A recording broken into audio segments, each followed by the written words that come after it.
आनंद घेण्यासाठी निसर्गाचा, पाण्याचा हे सगळे पर्यटक या कुंडमळा परिसरामध्ये गेलेले होते। ताजी दृश्य आपल्यापर्यंत पोहोचते। पाण्याचा प्रवाह किती प्रचंड आहे याचा अंदाज आपल्याला येऊ शकतो। सुषमा अंधारे आपल्या सोबत आहेत।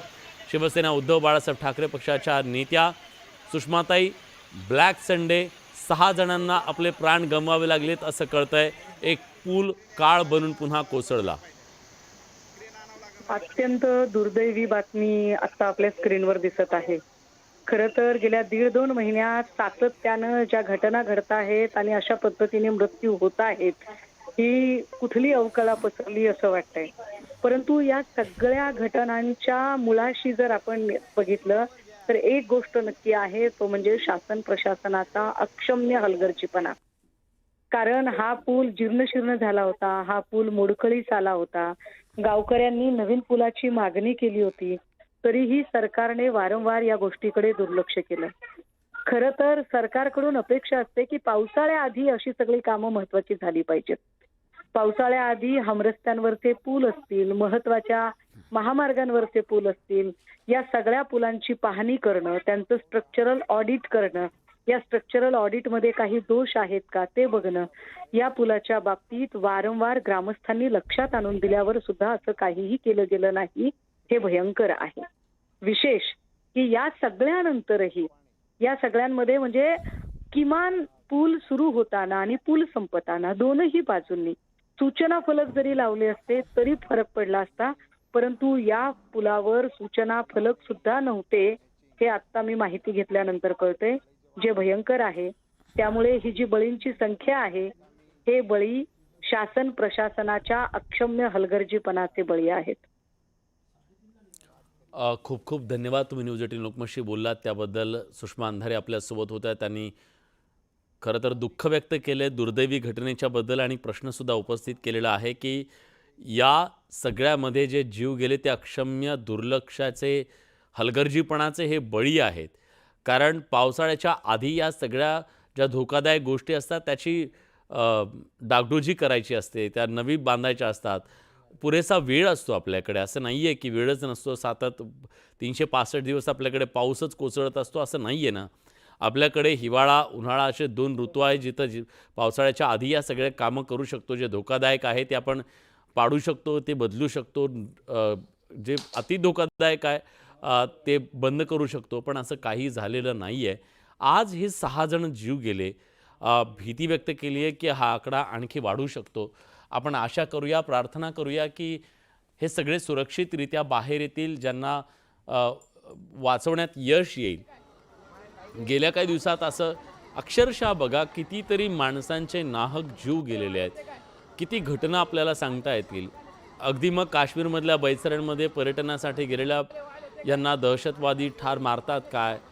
बेंगलोरमध्ये एक अशी घटना होते जिथं क्रिकेटप्रेमी जातात, चेंगराचेंगरीत लोक मरतात, आपले प्राण त्यांना गमावे लागतात। रेल्वेतून जाताना तुम्ही खाली पडता, पटरीवर तुमचा जीव जातो। हे सगळं आपण एकानंतर एक घटना, विमान दुर्घटना झाली, विमान दुर्घटनेत इतक्या लोकांचे जीव गेले।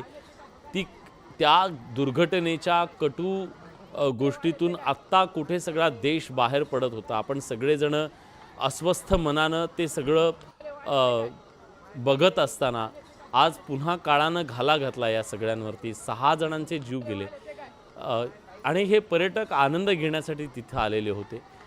दुर्दैव बघा की या सगळ्यांना वाचवण्यासाठी शर्थीचे प्रयत्न करूनसुद्धा 6 जणांना वाचवता आलेलं नाही आहे।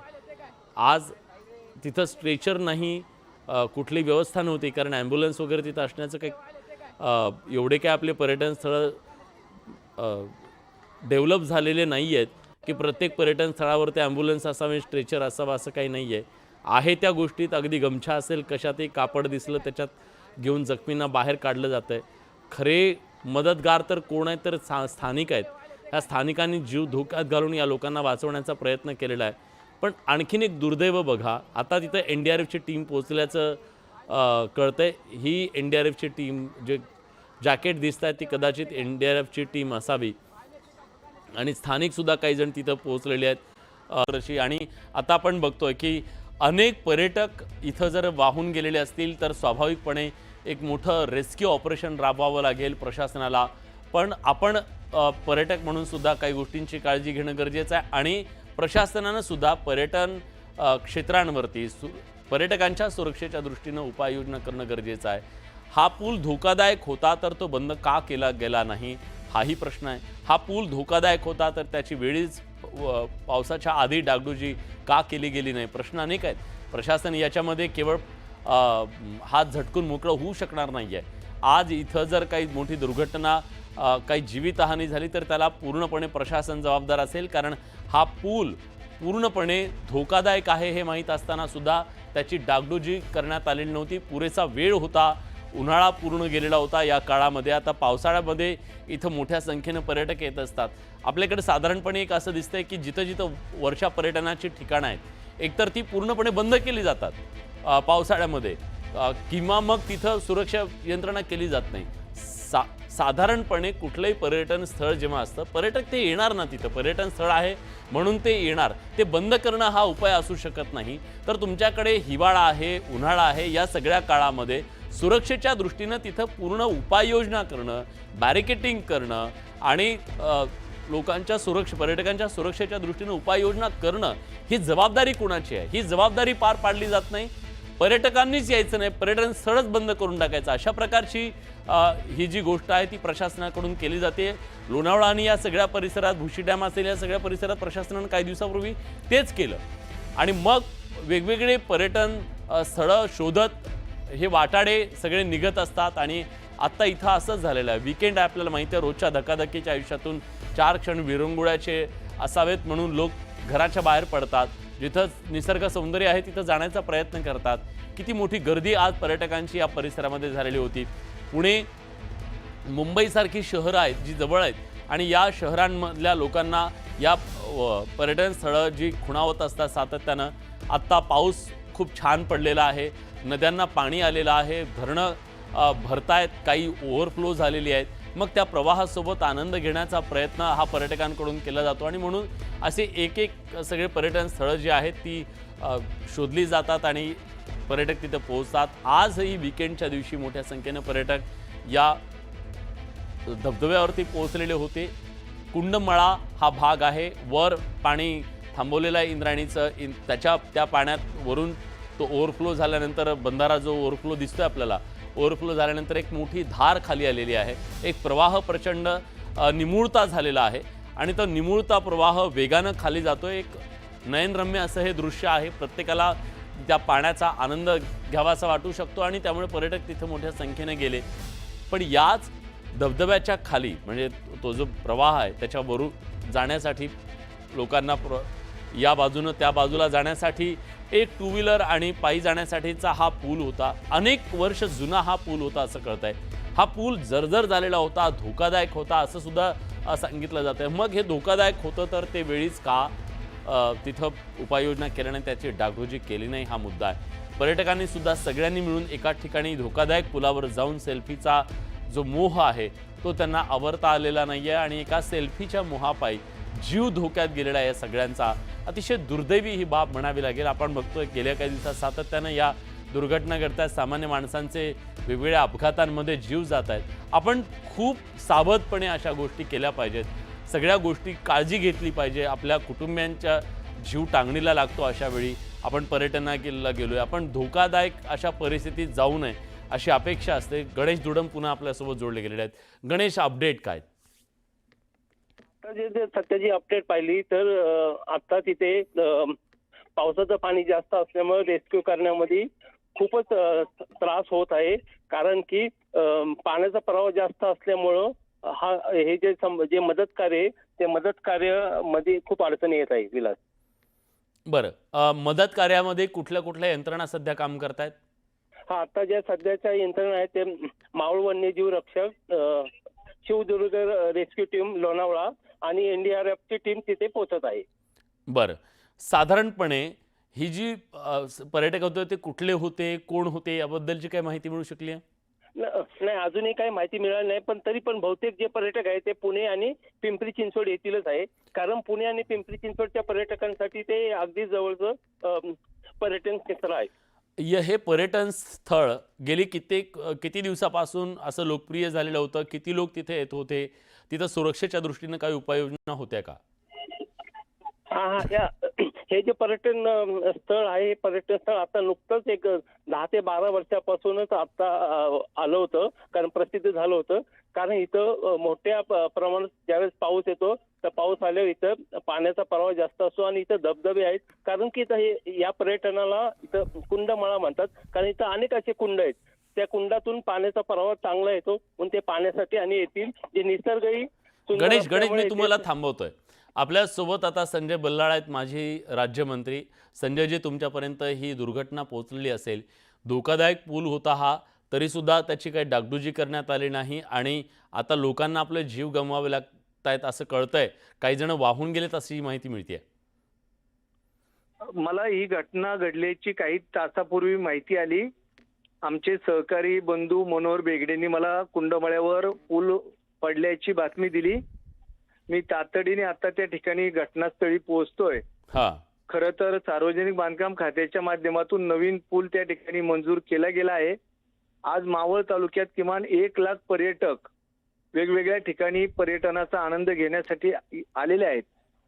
पर्यटकांनी बी येताना आपली स्थानिक त्या भागातली परिस्थितीची माहिती बी घ्यावी, जेणेकरून हा पूल निकृष्ट दर्जाचा होता अशी निवेदनं अनेक वेळा यापूर्वी देखील स्थानिक मंडळींनी सार्वजनिक बांधकाम खाते आणि जलसंपदा खात्याला दिलेली आहेत. पण सर, हे धोकादायक होतं तर ते बंद करायला नको होतं का? 100% या संदर्भात मी आता सत्यता काय आहे जाऊन बघतो. पूल योग्य वेळी त्या ठिकाणी पर्यटनासाठी बंद केला असता तर आज ती घटना घडली नसती. याच्यामध्ये पुलाच्या बाबतीतली घटना जी घडली ती दुर्दैवी स्वरूपाची आहे. साधारण किती लोक वाहून गेलेत असा अंदाज आहे? तुमच्याकडे काय माहिती आहे? अजून मी आता चालू आहे ठिकाणावर, एक 10 ते 15 मिनिटात पोहोचतोय. एक्झॅक्ट आकडा तिथं गेल्यानंतर खरी परिस्थिती काय आहे ती समजेल. बरं, पण तिथं कुठल्या यंत्रणा सध्या पोहोचलेल्या आहेत याबद्दल काही माहिती मिळू शकली तुम्हाला?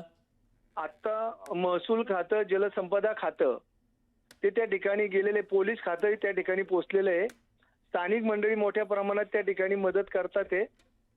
लोकांना प्रथमदर्शनी त्यांचे जीव वाचवण्यासाठी, त्यांना योग्य त्या पद्धतीचे उपचार मिळण्यासाठी, हॉस्पिटलच्या साठी लागणारी सगळी यंत्रणा, कार्यकर्ते मोठ्या प्रमाणात त्या ठिकाणी काम करत आहेत. ठीक आहे, धन्यवाद. तुम्ही न्यूज 18 लोकमतशी बोललात त्याबद्दल. तर गणेश दुडम आपल्यासोबत पुन्हा जोडले गेलेले आहेत. आपण गणेशकडे जाऊया. गणेश, या परिस्थितीमध्ये तिथं आता मदत कार्य करताना नेमक्या काय अडचणी येत आहेत?